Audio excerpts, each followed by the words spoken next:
L'ensemble des marchés des produits connectés a représenté un chiffre d'affaires d'à peu près 350 millions d'euros en 2015 et on pense que ce chiffre d'affaires va être multiplié par 11 d'ici 2020, donc avec une très très forte croissance. Et dès 2016, l'ensemble de ces marchés devrait représenter 850 millions d'euros.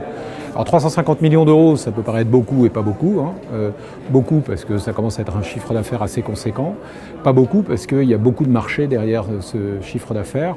Il y a les marchés des wearables et le marché de la maison connectée qui connaissent évidemment des fortunes un petit peu différentes. Plus d'un tiers des magasins en France sur les mois de novembre et décembre ne référençaient pas de produits connectés. 36% exactement. C'est considérable. Donc ça veut dire que le potentiel de distribution il est encore très fort et que les distributeurs, il y a encore beaucoup d'entre eux qui n'ont pas mis en avant ce type de produit.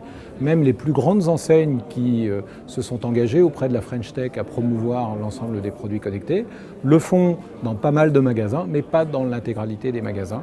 Donc ça veut dire qu'il y a encore beaucoup de réserves de croissance, évidemment, en exposition, pour que le consommateur, évidemment, puisse trouver ses produits.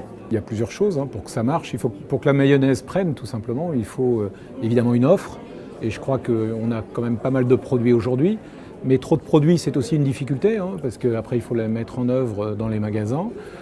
Donc c'est pas évident, évidemment. Il faut pouvoir expliquer aux consommateurs quel est le bénéfice du produit qui est proposé.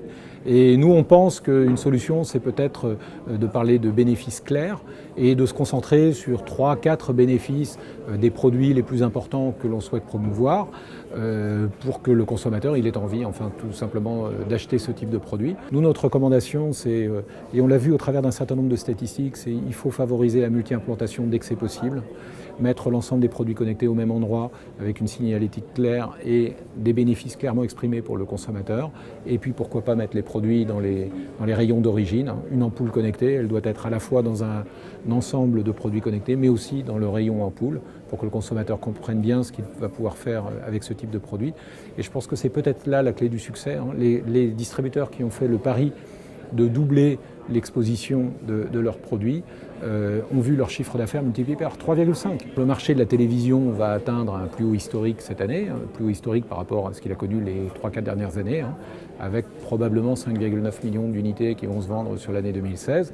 Donc oui, ce sont des chiffres tout à fait encourageants. Et l'Euro 2016 qui pointe son nez, là aussi va être l'occasion de renouveler peut-être le téléviseur principal et puis d'acheter un écran de plus grande taille pour le salon. Donc après avoir renouvelé le second téléviseur, peut-être que les foyers vont renouveler aussi le téléviseur principal de la maison.